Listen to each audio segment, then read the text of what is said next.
Hey guys, I'm Mark Scarbrough, and this is the cooking channel, Cooking with Bruce and Mark, and today I am making, ready, eggnog.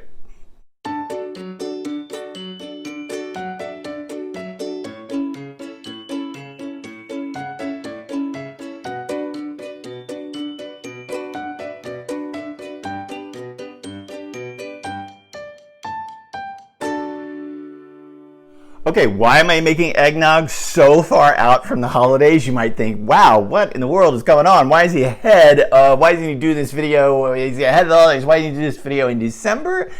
Here's why. Because this banging eggnog recipe has to be aged. It has to age to get right. So it's ready for New Year's, for Christmas, for the holidays. This eggnog is unbelievable. I get asked to bring this to holiday parties and I start making it now so that I'll have enough. I'm gonna make a ton, as you'll see. So here, let's get going. First of all, in a mixer, I have 12 large egg yolks. Eggnog, after all, is eggs. And so I've got 12 large egg yolks, and I want to say something about this before I even start.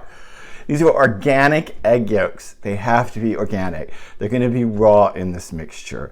So make sure you buy the absolute best organic egg yolks that you can find. Don't use just plain run-of-the-mill egg yolks because they are going to be raw. There's going to be a lot of booze that preserves them, so don't worry. They will get in here to be preserved by booze, but for now, let's just say I got 12 organic egg yolks, and I'm going to beat them, medium speed, until they get creamy. Okay, once they get creamy, now's the hard part. The hard part. I'm going to take 2 cups or 400 grams of granulated white sugar. It is sweet, after all. It is eggnog. And then I'm going to add 2 teaspoons, or I don't know, about 10 grams of salt. Just use table salt. Don't use anything fancy.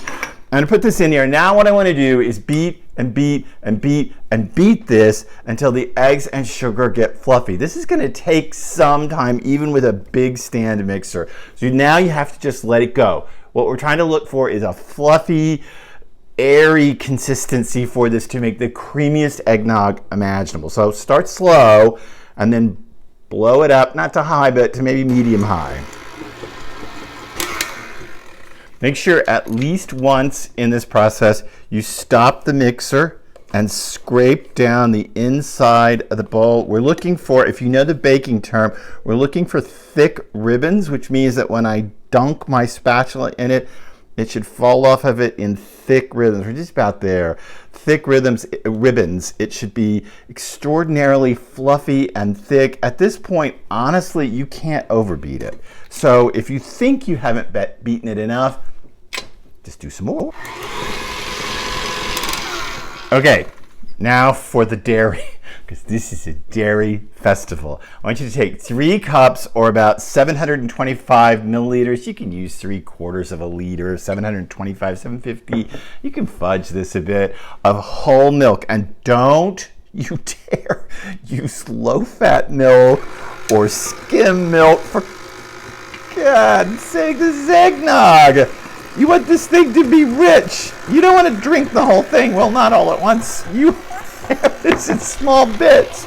So you want to get that good and mixed in, and then the next step is going to be a little different if you live in the US or if you live in the UK. You want to take, if you live in the US, you want to take 2 cups of heavy cream or whipping cream.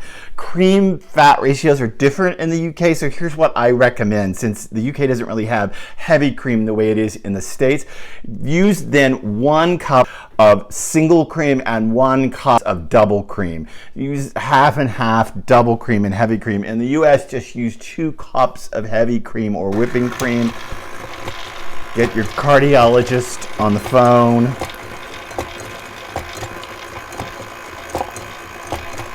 That's it. Once this stuff kind of comes together in here, we're ready to do the next step, which is to add the booze, which is the important part of eggnog, right? So, okay, I'm gonna add the booze. All right, now that that is all whisked together, the dairy, the milk, the cream, the eggs, the sugar, it all mixed together. Now you need to get it in a container to store it because it's got to ripen. This eggnog must ripen a minimum of 3 weeks, better a month, better 2 months in the fridge. That's what it's got to take to get this right. It will develop this unbelievable complexity, and the booze, and there's plenty of that, will kind of soften under all that ripening. It'll be so much better, and the spices, as you see, will infuse it. I'm going to spice my eggnog. A lot of people don't. I'm going to do it, but I'll explain that when I get there. So what you need to do this is you need a non-reactive container of some kind. I'm going to use a stainless steel pot. You can use a glass container. Just think about how big you need. This is going to make a ton, and look at how much I have. So whisk this just a bit and then get it into this pot.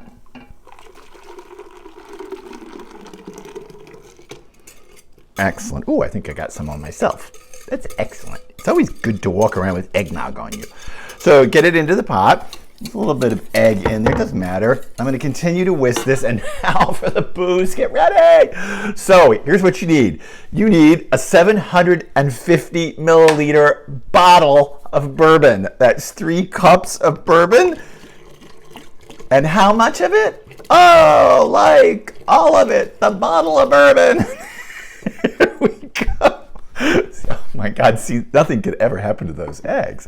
After you put that bottle, that 750 ml bottle of bourbon in it, you need 2 cups or 500 milliliters, half a liter of brandy. So 2 cups of brandy. Oh my God, this is not for those who drive. Do not take this to a party and consume it and then drive home. Good Lord, no.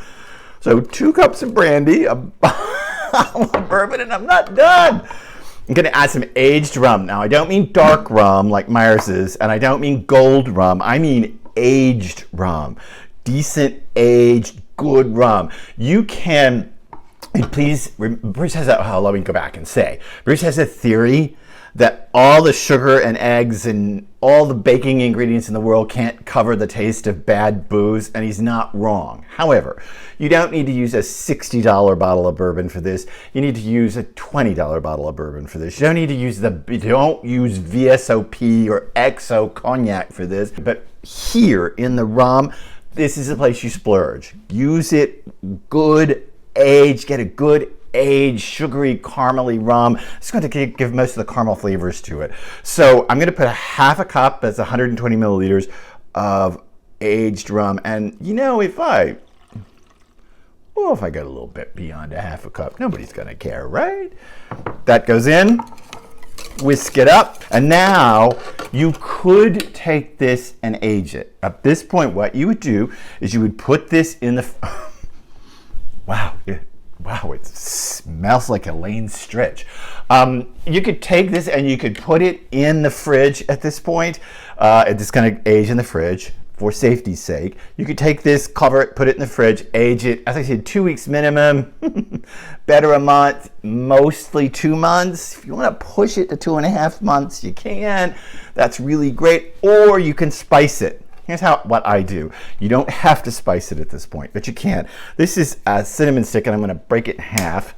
And so I'm going to use that's about maybe 4 or 5 centimeters or 2 inches of a cinnamon stick. I'm going to drop that in there. I'm going to take 1 green cardamom pod. This is totally optional. And dump it in there. I'm going to take, I don't know, 3 or 4 allspice berries and put those in there. And then I'm going to take a couple cloves. Don't use the cloves, they're so overpowering. Don't go crazy here. I'm going to do 2. You can do more if you want a spicier taste, but I would recommend against it. What this means by putting the spices in here is that somebody's going to get some in a glass. So you're going to have to actually serve this a little bit by straining it, unless you don't care that you chip someone's tooth on a clove. You're going to have to strain this when you serve it, to, pour it through a strainer into the glass to serve it. And that's it. Okay, so what do you do now? Again, you got to age this. It's got to go in the fridge for a good long time. It's got to develop those crazy characteristics, those slightly umami characteristics of the eggs as they age. The booze will take care of all of that. When you're ready to serve it, you can You can actually dish it up like this. This is so rich. You can dish it up just like this and serve it. If you want to be really totally super traditional, you serve it like this, but you grate nutmeg over the top of it. If you want to go completely over the top, you whip cream. You can fold that into it for more richness, or you can put a little on top of each serving. That seems to be totally over the top, and I honestly will tell you that I have never done that. So I've always just grated nutmeg over the top of it, and I have a spoon because it seems like I should taste this, right? At this moment, even though it's not aged, it's just here, and it's just boozy, and it's a fall afternoon, and wow. Okay, that will set you up. That will cure what ails you. I feel suddenly very much like Elaine Stritch. Oh my God. It's unbelievable. It's rich, it's creamy, it's boozy, it's highly alcoholic, it's probably flammable. I'm probably flammable. Right now, as it ages, it will develop more umami characteristics. This is what you need for the holidays, period.